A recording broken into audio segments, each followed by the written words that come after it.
Hey, George. Hey, Adam. We've been talking a lot about OKRs lately. And as we've been doing that, we've noticed there are three areas where people make common errors. So I thought we'd share those with people today and give them some idea of what people do incorrectly sometimes and what they can do differently to make their OKRs or objectives and key results more effective when they're applying them in their organization.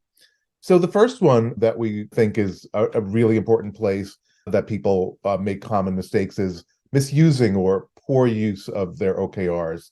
For instance, they're kind of thinking that if we put OKRs in, we're going to solve all kinds of problems automatically. What are some of the things you're thinking about with how people misuse their OKRs? I think there is a lot of misuse that has to do with not understanding how OKRs are intended to be used and that they're different than goal setting frameworks of the past. Things like not having them oriented towards outcomes and measuring outcomes versus output or activity. So we'll often see people in creating OKRs that look like the same old goals of do this or build this, as opposed to outcomes that are more about customer success or business success. There are a couple of common signs of misusing OKRs. Among others, one is where you have a whole lot of OKRs and it looks like just a replacement for your last or previous goal setting framework.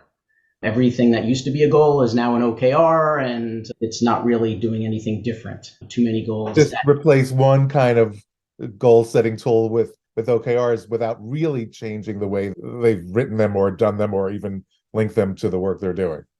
Yeah, it just shows that however you learned about OKRs, perhaps we need to spend a little bit more time learning about what is their intent, about how there's supposed to be fewer of them, and they're really supposed to focus on your main strategic priorities, not everything you plan on doing.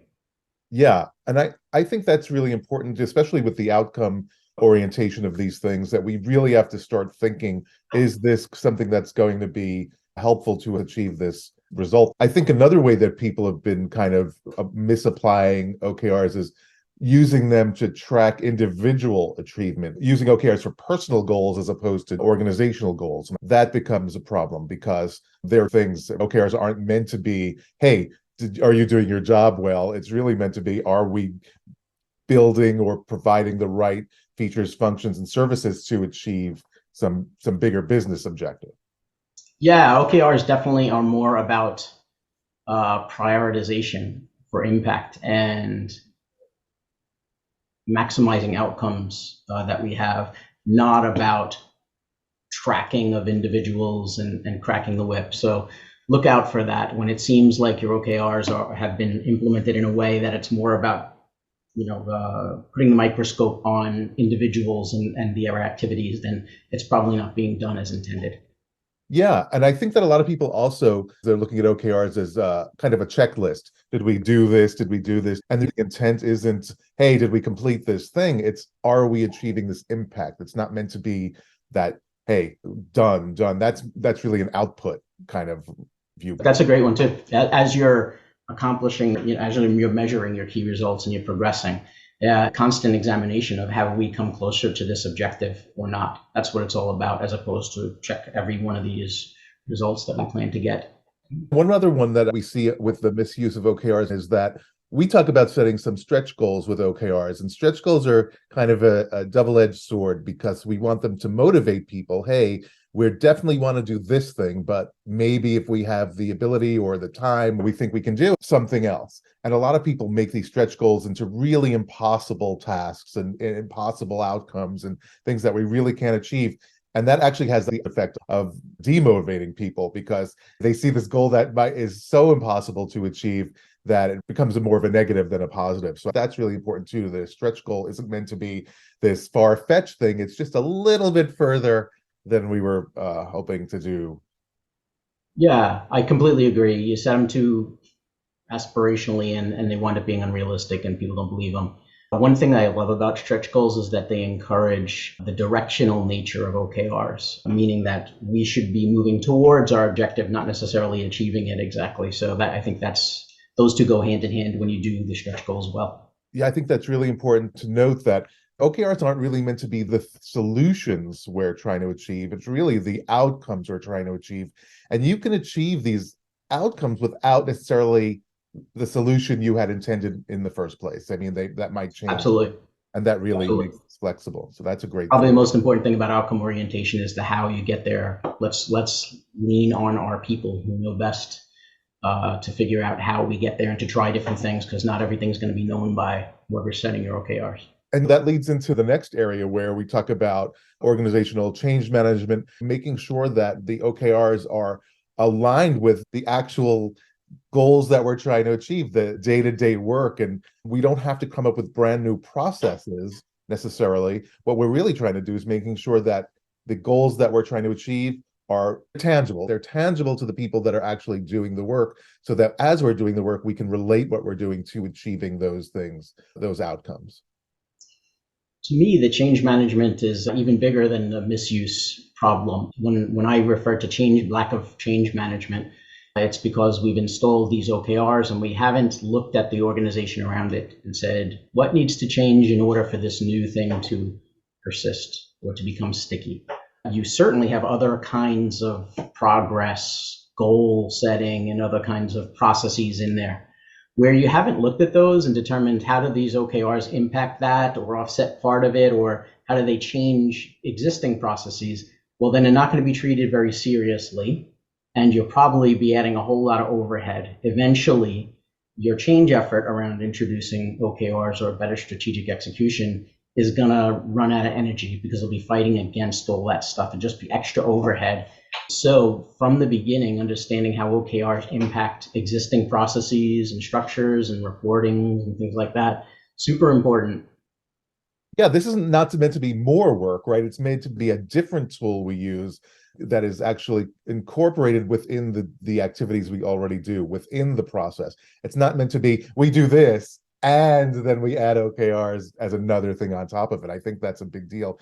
You talk a lot about that frozen middle we see, and here's where we can unlock that frozen middle with making sure that the OKRs and the intent of the OKRs is really what we're trying to achieve. We find that that middle management layer is kind of in between that rock and that hard place, where we have our executives and leadership saying, oh, we want to produce things, and then we're saying, but we want to produce outcomes, and those things sometimes conflict with each other. And having better OKRs, a better way of articulating what we're trying to achieve, I think can help those people, especially in the middle, better understand their role, but help executives give people a better understanding of what we're expecting from them, and align with that. The middle management topic, I'm really glad you brought it up. It's probably the most important when it comes to this change aspect of failing with OKRs, as well as the next one. So it's a nice segue too. Middle management hasn't been successful, at least not in product development, in clarifying goal setting and how we connect strategic priorities and strategic direction, strategic intents to execution. And as a result, middle management has reporting and decision-making approaches that really summarize up the activity-based planning of teams, because middle management hasn't mastered the idea of identifying what are the key outcomes that are going to move us towards that strategy. So that has to be untrained in the organization and replaced. If you're doing a good job of OKRs, more senior leaders, more senior managers shouldn't have to see the detailed kind of activity-based time, cost, scope, completion measures. They should be able to replace that at a high level with OKRs if you've been successful. If that's not occurring and you're doing both, then, well, we're probably not doing that successfully. Looking at the impact they're trying to make as opposed to the output they're trying to produce. And it makes a big difference on how we think about the work we're doing, but choose the work we're doing, and then how we manage it. I think that really makes a difference. Changes at the team level, it changes how we're choosing what we're choosing to do, and upward, it changes how we're looking at progress and how we're understanding progress and learning and success. And it helps re-incentivize or incentivize more correctly. We think when we start things that we're incentivizing the impact, but we tend to fall back on incentivizing the output when things become challenging. And this may be a way to distinguish that better. Yeah, that's why so many people right now, at least in my experience, are the most common complaint and frustration I see across many different companies and different industries is too much to do. We have too much to do. Well, when you're planning at this activity and output level, you have no way to really prioritize and make significant trade-offs. When you move it up a level and focus on outcomes and focus on well done OKR, strategic priorities, then you suddenly become more able to prioritize. Now, that brings us to a hard leadership challenges to tackle, but that is a really big difference and can free you out of the problem of too much to do, too few people to do it, and too little time to do it. Yeah, it's a focusing function of getting people to work on the right thing for the right outcome, which brings us into our leadership challenges, because the way we lead and apply our metrics and our OKRs can make or break the success of our organization and our teams. A lot of times people are just used to dictating things or creating these OKRs or these metrics in a vacuum, right? We are leaders, we're going to tell you what to do and then pass it on, which immediately becomes a lack of transparency, which then generates confusion. What are some of the other things that leadership needs to focus on to do this well? When I start talking about this one, I keep it really simple. If you're introducing OKRs, it's a change to how we make decisions, how we prioritize, how we understand success, how we measure it. And if leaders aren't changing, leaders of all levels, middle managers all the way on up, aren't changing the kinds of decision they're making and how they're making them, then there's probably a problem. Guaranteed there's a problem. A great example, if you're introducing OKRs, I would expect you to have the ability to make some trade-off decisions very, very quickly. You'll realize some of the things some teams are doing are not as important as other things. So every single time I've seen OKRs introduced, that opportunity for leaders to make a trade-off decision and say, let's stop doing this thing over here because it's not super important right now, and let's focus on this other. Every time that opportunity has been there. However, it's only in a minority of cases that leaders find themselves able to do that. Either they're afraid to admit that they can't get everything done because the culture of getting everything done is so pervasive in that company, or there's just a lot of pressure to get everything done in the organization, and the culture is about get it all done, and it's not about value. It's not about maximizing outcomes. So it gets back to that output thing again. And I think we see that we talk about this a lot. Even when we aren't talking about OKRs, we talk about output versus outcome. And the challenge is, more than anything else, it's easy to measure output. It's easy to measure that. And so it becomes the default when we have complexity in our organizations. It's harder to measure outcomes and impact. And since it's harder, and we feel like we have so much to do, we kind of put that to the side. Let's get to the easy metric. We can measure this versus that. But ultimately, what we're seeing is that we're doing too much, because output means do more, not do the right things all of the time. But then, to your point, it's the hardest thing to say no when you're not sure if this thing isn't going to help you achieve your goal, and you're not sure about it. It's hard to say no. And saying no is really probably the biggest challenge leaders have in any organization, because they're afraid that if they say no to something, we're going to miss or not deliver something important. Yeah, if you're a leader, a couple of things to think about. If you're a leader and your organization is introducing OKRs and you have not been asked to deprioritize or make a trade-off, there's probably something wrong. You're missing an opportunity, almost certainly. And I like to change the language to make this a little bit easier. It's not no exactly, because you might get to it at some point. It's not now. Or let's focus on these instead of that. But the key is, we're not going to do something right now. So the shifting to more of that defer, let's focus on the most important things, and that being the story, as opposed to no. No is an interesting word. That's right. Not now makes more sense. And it's a deferment. And as we know, and this is the pattern we see in every organization, if it's really important, it will come to the top of our priority. If it's not, it won't. And you don't have to force something that seems to be deprioritized often to the top, because there's probably a reason for it. And this helps us measure those things. What you're saying gets to another part of the common leadership challenges around OKRs. It's challenging assumptions. A story comes to mind about a big consulting company that we were working for, helping out introduce OKRs internally. And when they were doing this OKR thing, some folks realized they had an internal project going at millions of dollars a year, run rate of millions of dollars a year, to develop some internal system. And it wasn't clear exactly why they were building this thing. They knew that an internal stakeholder, very important partner, wanted this thing some years ago. And so the project was started, and it kept going and going and going, never delivered. It's always having challenges. Every year spending 2, 3 million, something like that. And the only reason it was continued was because, oh, that's the big executives project. No one should say no to that. Well, when they introduced OKRs, it was very clear that that was something that couldn't connect to the business priorities they wanted to focus on. And so now they had an objective way to propose that. It looks like this thing might not be what we want to spend money on. It's not about the leader who wanted it in the first place and what they want or don't want. It's about, we're spending a lot of time and money on this thing. Let's focus on other things. And that's a great story of one who was able to divert and make that change with some brave leadership. I think that's one of the biggest shocks we see in organizations where it's something they've planned for quite a while or had considered a super important initiative. Once we start applying OKRs and prioritization and some of the other tools we use, they realize, or we uncover, that this big thing isn't going to actually help them achieve the objective they're trying to achieve now. Of course, it doesn't mean that objective isn't important, or maybe it'll come back later, but right now, this thing isn't going to help us achieve that. And I think that's really important too. So yeah, you're right. It's not now, it's not a no altogether, which I think is great.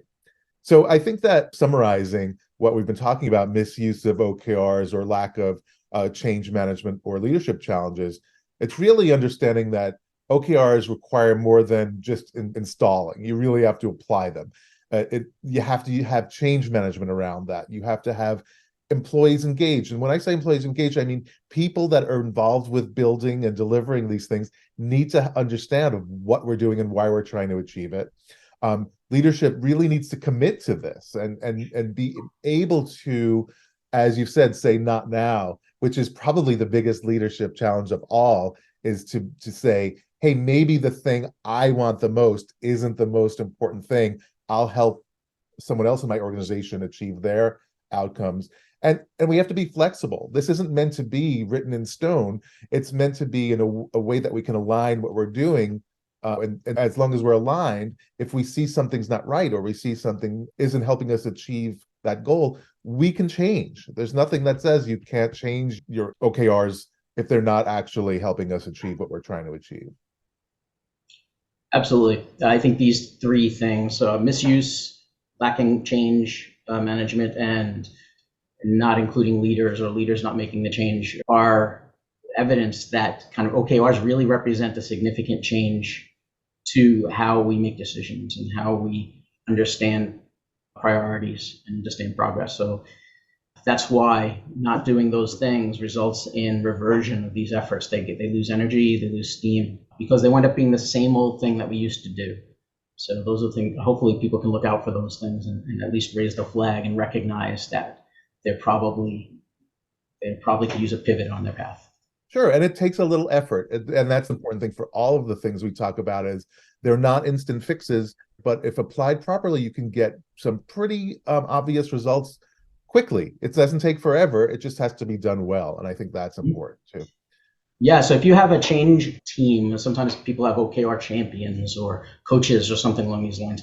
Watch for what they are looking for. It's one thing to look for, or you're putting it in the tool and these kind of structural things, but also add some of the things we talked about. Make sure they're outcome oriented. Is the organization, our leaders making decisions, things around OKRs, because those are the real outcomes we want. We want them making better prioritization decisions. Structuring a properly formatted OKR is a little bit less important to me than are we making better prioritization decisions? So it's probably both end. Make sure that whoever's helping folks introduce OKRs in their teams, again, could be internal office, coaching offers, make sure they're looking for those things as well. Yeah, that sounds great. Well, that's our talk about the pitfalls that some people follow on OKRs. I hope some of this information helps folks, and we'll come up with some new things to talk about soon. Look forward to it. Thanks, Adam. Thanks.